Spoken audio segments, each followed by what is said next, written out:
नमस्कार मित्रांनो, स्पर्धा परीक्षा मराठी चॅनलमध्ये आपले स्वागत आहे। आजचा आपला पहिला प्रश्न आहे, अजय भूषण पांडे यांची नुकतीच कोणत्या आंतरराष्ट्रीय बँकेच्या उपाध्यक्षपदी नियुक्ती करण्यात आली आहे? याचं बरोबर उत्तर आहे पर्याय क्रमांक 3, आशियाई infrastructure investment bank. Ajay Bhushan Pande हे 1984 बॅचचे IAS अधिकारी आहेत आणि ते भारताचे माजी वित्त सचिव राहिलेले आहेत आणि यांची नुकतीच आता आशियाई इन्फ्रास्ट्रक्चर इन्व्हेस्टमेंट बँक या बँकेच्या उपाध्यक्षपदावर नियुक्ती करण्यात आलेली आहे। आशियाई इन्फ्रास्ट्रक्चर इन्व्हेस्टमेंट बँक ही एक बहुपक्षीय विकास बँक आणि आंतरराष्ट्रीय वित्तीय संस्था आहे। हिची स्थापना आशियातील आर्थिक व सामाजिक स्थिती सुधारण्यासाठी 16 जानेवारी 2016 रोजी झाली असून हिचं मुख्यालय आहे चीनमध्ये बेजिंग या ठिकाणी आणि अध्यक्ष आहेत जीन लिकुन आणि आता उपाध्यक्ष बनलेत हे अजय भूषण पांडे, त्यामुळे पर्याय क्रमांक 3 हे याचं बरोबर उत्तर असेल। पुढचा प्रश्न, खालीलपैकी कोणता दिवस जागतिक नाविन्यता दिन म्हणून साजरा करण्यात येतो? याचं बरोबर उत्तर आहे पर्याय क्रमांक 2, 21 April. World creativity and innovation day किंवा जागतिक नाविन्यता दिन हा दिवस दरवर्षी 21 एप्रिल या दिवशी साजरा केला जातो। हा दिवस संयुक्त राष्ट्राच्या शाश्वत विकासाच्या उद्दिष्टांच्या माहितीविषयी किंवा महत्त्वाविषयी जागरूकता वाढवण्याच्या उद्देशाने दरवर्षी 2001 पासून साजरा करण्यास सुरुवात झालेली आहे, त्यामुळे पर्याय क्रमांक 1, 21 एप्रिल हे याचं बरोबर उत्तर असेल। नेक्स्ट, डेझर्ट फ्लॅग हा कोणत्या देशाच्या वायुसेनेकडून आयोजित करण्यात येणारा एक बहुराष्ट्रीय सराव आहे? याचं बरोबर उत्तर आहे पर्याय क्रमांक 2, संयुक्त अरब अमिराती। डेझर्ट फ्लॅग हा संयुक्त अरब अमिरातीच्या हवाई दलाकडून आयोजित करण्यात येणारा एक बहुराष्ट्रीय सराव आहे। 2025मध्ये या सरावाचं 10वं संस्करण जे आहे ते आयोजित करण्यात आलं असून यात भारतासह Australia, Bahrain, France, Germany, Qatar, सौदी अरब, कोरियन प्रजासत्ताक, तुर्की, UAE, UK आणि अमेरिका या देशांचे हवाई दल सहभागी झालेले आहेत आणि हा युद्ध सराव परस्पर सामंजस्य, आंतर परिचालन क्षमता व सैन्य सहकार्य वाढवणे या उद्देशाने आयोजित करण्यात येत आहे। उत्तर असेल पर्याय क्रमांक 2 हा संयुक्त अरब अमिराती या देशाच्या वायुसेनेकडून किंवा हवाई दलाकडून आयोजित करण्यात येणारा बहुराष्ट्रीय सराव आहे। संयुक्त अरब अमिराती मॅपमध्ये पाहिलं तर इथे आहे संयुक्त अरब अमिराती, याची राजधानी आहे अबुधाबी। सध्या राष्ट्रपती आहेत मोहम्मद बिन जायद अल नह्यान, पंतप्रधान आहेत मोहम्मद बिन रशीद अल मक्तोम आणि करन्सी आहे UAE दिरहाम। नेक्स्ट, खालीलपैकी कोणता दिवस भारतात नागरी सेवा दिन म्हणून साजरा केला जातो किंवा करण्यात येतो? याचं बरोबर उत्तर आहे पर्याय क्रमांक 2, 21 एप्रिल। दरवर्षी 21 एप्रिल हा दिवस भारतामध्ये नागरी सेवा दिन म्हणून साजरा केला जातो। प्रशासकीय सेवेमध्ये स्वतःला सार्वजनिक सेवेसाठी समर्पित करणाऱ्या लोकांच्या सन्मानार्थ हा दिवस साजरा केला जातो। पर्याय क्रमांक 2, 21 एप्रिल हे याचं बरोबर उत्तर आहे। भारत दौऱ्यावर आलेले JD व्हॉन्स कोणत्या देशाचे उपाध्यक्ष आहेत? उत्तर आहे पर्याय क्रमांक 2, अमेरिका। हे बघा, हे आहेत JD व्हॉन्स आणि नुकतेच भारत दौऱ्यावर आले होते, हे अमेरिका या देशाचे उपाध्यक्ष आहेत। पर्याय क्रमांक 2। पुढचा प्रश्न आहे, महाराष्ट्र राज्याच्या मुख्य माहिती आयुक्त पदाची शपथ कोणी घेतली आहे? याचं बरोबर उत्तर आहे पर्याय क्रमांक 2, राहुल पांडे। ज्येष्ठ पत्रकार राहुल पांडे यांनी नुकतेच महाराष्ट्राचे नवीन मुख्य माहिती आयुक्त म्हणून शपथ घेतली आहे। महाराष्ट्राचे राज्यपाल CP राधाकृष्णन यांनी त्यांना राज्याच्या मुख्य माहिती आयुक्त पदाची शपथ दिलेली आहे। उत्तर असेल पर्याय क्रमांक 2, राहुल पांडे यांच्यासोबतच रवींद्र ठाकरे, प्रशांत इंदलकर व गजानन निमदेव यांनी राज्य माहिती आयुक्त पदाची शपथ घेतलेली आहे। नेक्स्ट, खालीलपैकी कोणता दिवस जागतिक पृथ्वी दिन म्हणून साजरा करण्यात येतो? याचं बरोबर उत्तर आहे पर्याय क्रमांक 3, 22 एप्रिल। दरवर्षी 22 एप्रिल हा दिवस जागतिक वसुंधरा दिन किंवा जागतिक पृथ्वी दिन म्हणून साजरा करण्यात येतो। हा दिवस पर्यावरणाबाबत जागरूकता निर्माण करण्यासाठी तसेच आपल्या कृतीमधून पृथ्वीचं रक्षण करण्याचा संकल्प करण्याच्या उद्देशाने साजरा केला जातो आणि पहिल्यांदा हा दिवस 22 एप्रिल 1970 या दिवशी साजरा करण्यात आला होता आणि 2025मध्ये हा दिवस आवर पॉवर आवर प्लॅनेट या थीमखाली साजरा करण्यात आलेला आहे। पर्याय क्रमांक 3, 22 एप्रिल जागतिक पृथ्वी दिन। नेक्स्ट, 21 व 22 एप्रिल या कालावधीत 2 दिवसीय आंतरराष्ट्रीय बौद्ध संमेलन खालीलपैकी कोणत्या राज्यात आयोजित करण्यात आले आहे? याचं बरोबर उत्तर आहे पर्याय क्रमांक 2, अरुणाचल प्रदेश। बौद्ध धम्म व पूर्वोत्तर भारतातील संस्कृती या विषयावर 2 दिवसीय आंतरराष्ट्रीय बौद्ध संमेलन जे आहे ते नुकतंच 21 व 22 एप्रिल 2025 या कालावधीमध्ये अरुणाचल प्रदेशमध्ये आयोजित करण्यात आलेलं आहे। या संमेलनाचं आयोजन आंतरराष्ट्रीय बौद्ध परिसंघ व भारताच्या संस्कृती मंत्रालयाकडून पूर्वोत्तर क्षेत्रातील बौद्ध धर्माचा प्रभाव व प्रसार अधोरेखित करण्याच्या उद्देशाने करण्यात आलेला आहे. पर्याय क्रमांक 2 अरुणाचल प्रदेश हे याचं बरोबर उत्तर आहे. नेक्स्ट, खालीलपैकी कोणता दिवस संयुक्त राष्ट्र चीनी भाषा दिन म्हणून साजरा करण्यात येतो? उत्तर आहे पर्याय क्रमांक 1 20 एप्रिल. संयुक्त राष्ट्र चीनी भाषा किंवा चायनीज भाषा दिन जो आहे तो दरवर्षी 20 एप्रिल या दिवशी साजरा केला जातो. हा दिवस सांस्कृतिक विविधतेला प्रोत्साहन देणे व संयुक्त राष्ट्राच्या सर्व 6 अधिकृत भाषांच्या वापराला प्रोत्साहन देणं या उद्देशाने साजरा केला जातो. पहिल्यांदा हा दिवस 2010 मध्ये 12 नोव्हेंबर या दिवशी साजरा करण्यात आला होता. त्यानंतर 2011 पासून हा दिवस दरवर्षी 20 एप्रिल या दिवशी साजरा करण्यात येत आहे. आणि यावर्षी हा दिवस Chinese language a gift across time and space या थीमखाली साजरा करण्यात आलेला आहे. हा आहे संयुक्त राष्ट्र चायनीज भाषा दिन.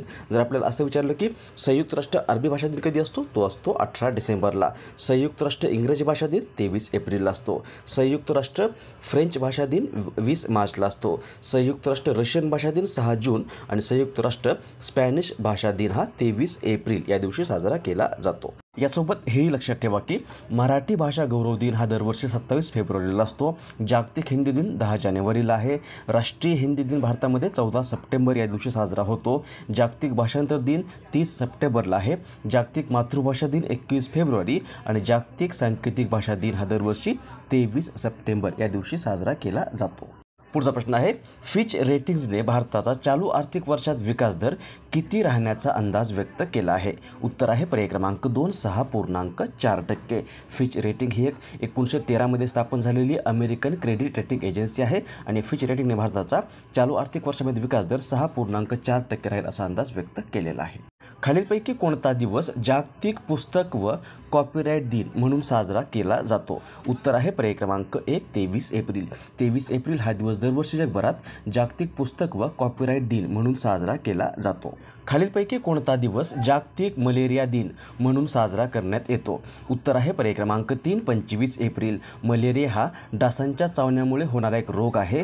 प्लाझ्मोडियम वायवॅक्स नावाच्या परजीवीमुळे हा होतो आणि डासांद्वारे तो पसरतो. आणि हा 25 एप्रिल जो आहे तो दरवर्षी जागतिक मलेरिया दिन म्हणून साजरा केला जातो. हा दिवस विविध स्थानिक व सरकारी आरोग्य सेवा अधिकारी व धोरणकर्त्यांना मलेरियाशी लढण्यासाठी आणि त्याचं निर्मूलन करण्यासाठी आवश्यक असलेल्या कृतींना प्रोत्साहन देण्याच्या उद्देशाने साजरा केला जातो. उत्तर असेल पर्याय क्रमांक 3 25 एप्रिल हा दिवस जागतिक मलेरिया दिन म्हणून साजरा केला जातो. यासोबत लक्षात ठेवा की दरवर्षी 4 फेब्रुवारी हा जागतिक कर्करोग दिन असतो. जागतिक किडनी दिन 13 मार्चला साजरा होतो. जागतिक क्षयरोग दिन 24 मार्चला आहे. जागतिक आरोग्य दिन 7 एप्रिल. जागतिक लिव्हर दिन 19 एप्रिल. जागतिक मलेरिया दिन आता पहिला आपण 25 एप्रिल आहे. जागतिक अस्थमा दिन 2 मे. जागतिक थॅलेसिमिया दिन 8 मेला आहे. जागतिक हेपॅटायटिस दिन 18 जुलैला असतो. जागतिक रेबीज दिन 28 सप्टेंबरला आहे. जागतिक मानसिक आरोग्य दिन 10 ऑक्टोबरला असतो. जागतिक पोलिओ दिन 24 ऑक्टोबर आणि जागतिक एड्स दिन हा 1 डिसेंबर या दिवशी साजरा केला जातो. नेक्स्ट, खालीलपैकी कोणता दिवस भारतात पंचायती राज दिन म्हणून साजरा करण्यात येतो? याचं बरोबर उत्तर आहे पर्याय क्रमांक 2 24 एप्रिल. 1993 मध्ये 73व्या घटनादुरुस्ती कायद्याद्वारे पंचायत राज संस्थांना घटनात्मक दर्जा देण्यात आला होता. यामुळेच किंवा याच दर्जा देण्यामुळे 24 एप्रिल 1993 या दिवशी हा जो कायदा आहे हा कायदा लागू झाला. यामुळे दरवर्षी 2010 या वर्षापासून 24 एप्रिल हा दिवस भारतामध्ये पंचायती राज दिन म्हणून साजरा करण्यात येत आहे. नेक्स्ट, आर्यभट्ट हा भारताचा पहिला कृत्रिम उपग्रह प्रक्षेपित करण्याच्या घटनेला नुकतीच किती वर्ष पूर्ण झाली आहेत? याचं बरोबर उत्तर आहे पर्याय क्रमांक 3 50 वर्ष. आर्यभट्ट हा भारताचा पहिला कृत्रिम उपग्रह भारताने 19 एप्रिल 1975 या दिवशी रशियाच्या मदतीने लॉन्च केला होता आणि या घटनेला नुकतीच आता 50 वर्ष पूर्ण झालेली आहेत. नेक्स्ट, नुकतेच प्रकाशित झालेले the chief minister and the spy हे पुस्तक कोणी लिहिले आहे? याचं बरोबर उत्तर आहे पर्याय क्रमांक 2 अमरजीत सिंग दुलत. अमरजीत सिंग दुलत हे माजी रॉ प्रमुख व माजी IPS अधिकारी आहेत आणि यांनीच हे पुस्तक लिहिलेलं आहे जे नुकतंच प्रकाशित झालेले. पुस्तकाचं नाव आहे the chief minister and the spy. या पुस्तकात त्यांनी जम्मू काश्मीरचे माजी मुख्यमंत्री डॉक्टर फारुख अब्दुल्ला यांच्या व्यक्तिगत व राजकीय जीवनावर प्रकाश टाकला आहे. पुढचा प्रश्न, नुकतेच वयाच्या 84 वर्षी निधन झालेले कृष्णस्वामी कस्तुरी रंगन कोण होते? याचं बरोबर उत्तर आहे पर्याय क्रमांक 3, अवकाशशास्त्रज्ञ. अवकाशशास्त्रज्ञ होते हे कृष्णस्वामी कस्तुरी रंगन आणि यांचं नुकतंच वयाच्या 84 वर्षी निधन झालेलं आहे. 1994 ते 2003 या कालावधीमध्ये ते ISRO, Indian space research organisation या संघटनेचे किंवा या संस्थेचे प्रमुख राहिलेत किंवा अध्यक्ष राहिलेले आहेत. सोबतच 2003 ते 2009 दरम्यान ते राज्यसभेचे सदस्य देखील होते. नियोजन आयोगाचे ते माजी सदस्य देखील होते.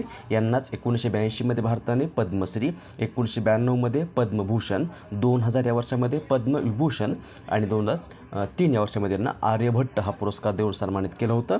सोबतच यांना 27 विद्यापीठांकडून मानद डॉक्टरेट पदवी देऊन देखील सन्मानित करण्यात आलेलं आहे. उत्तर असेल हे कृष्णस्वामी कस्तुरीरंगन हे एक अवकाशशास्त्रज्ञ होते. पर्याय क्रमांक 3.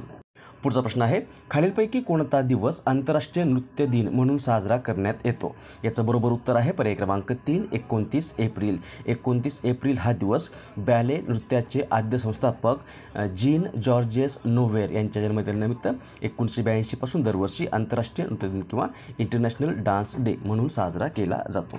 पुढचा प्रश्न आहे, खालीलपैकी कोणाची नुकतीच जागतिक बॅडमिंटन महासंघाच्या अध्यक्षपदी नियुक्ती करण्यात आली आहे? याचं बरोबर उत्तर आहे पर्याय क्रमांक 1, खुनिंग पटामा लिस्वद्रकुल यांची नुकतीच या जागतिक बॅडमिंटन महासंघ किंवा वर्ल्ड बॅडमिंटन फेडरेशनच्या अध्यक्षपदी नियुक्ती करण्यात आलेली आहे. वर्ल्ड बॅडमिंटन फेडरेशन किंवा जागतिक बॅडमिंटन महासंघ ही आंतरराष्ट्रीय ऑलिम्पिक समितीने मान्यता दिलेली बॅडमिंटन खेळाची आंतरराष्ट्रीय प्रशासकीय संस्था आहे. हिची स्थापना झाली होती 5 जुलै 1934 या दिवशी.